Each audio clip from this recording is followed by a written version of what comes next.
L'histoire commence le 30 janvier 2022. Ce jour-là, Christiane Taubira remporte la primaire populaire. Vous m'avez porté, vous m'avez plébiscité, pour que vous toutes et vous tous, chacune et chacun de vous, soit représentés à l'élection présidentielle et que soit défendue l'égalité, le respect de nos concitoyennes et de nos concitoyens, le droit des femmes et des hommes, les valeurs universelles, la fierté, et je saurai m'en montrer digne.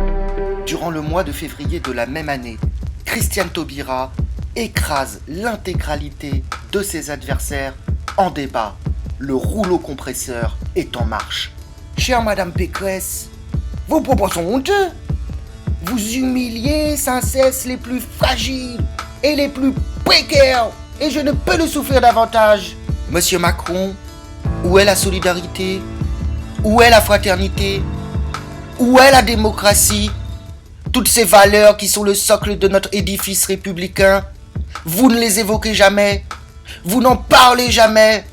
Mon cœur saigne lorsque je vois la détresse des Françaises et des Français. Cette souffrance à laquelle vous semblez insensible. Je ne vois pas brûler en vous, monsieur Macron, la flamme de l'humanisme. Madame Le Pen, vous êtes la France rance, la France du repli sur soi, de la peur. Je suis la France du partage. Je suis la France de l'ouverture. Le 5 mars 2022, Christiane Taubira dévoile enfin son programme et rassemble toujours plus au-delà de son électorat habituel. Vous voulez connaître mon programme? Eh bien, je vais vous dire mon programme. Mon programme est clair. Je referai du lien social. Je mettrai fin aux discriminations. Je ferai cesser les humiliations quotidiennes que subissent mes compatriotes. Je sauverai la planète, la faune, la flore. Qu'ont donc mes adversaires à me rétorquer? Rien du tout.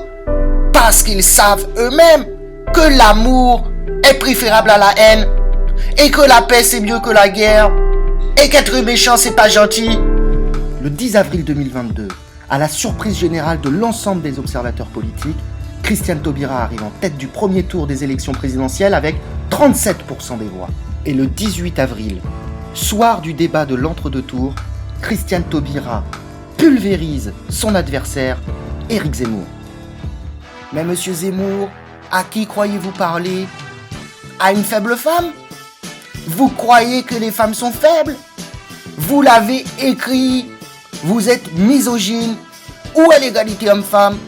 Où est la dignité? Où sont les principes fondateurs de liberté, d'égalité, de tolérance qui sont l'ADN de notre pays? Vous êtes raciste. Vous êtes méchant. Monsieur Zemmour, nous sommes en 2022, monsieur Zemmour. 2022. C'est pas bien d'être méchant. Vous êtes un malotru. Le 20 avril, lors de son dernier meeting, Christiane Taubira marche littéralement sur l'eau et embrase les foules. Face à ceux qui voudraient disloquer, qui voudraient faire exploser la société française, je voudrais vous raconter une histoire. L'histoire du petit Toufik et du petit Gaspard, des camarades de classe qui se rendent ensemble chez le primeur pour acheter du topinambour parce que la maman de Toufik a prévu de préparer une tarte au topinambour. Il manque quelques centimes à Toufik pour acheter des topinambours. Gaspard lui prête cet argent. Gaspard avance la somme et Gaspard ira plus tard chez la maman de Toufik manger une part de tarte, de cette délicieuse tarte au topinambour. C'est ça le vivre ensemble. C'est ça la fraternité. C'est ça la France que je souhaite promouvoir. Le 22 avril 2022, Christiane Taubira devient la première femme présidente de la République à l'issue d'un scrutin triomphal avec 99,9% des voix. C'est une journée historique qui restera dans l'histoire de France. Vive la République et vive la France.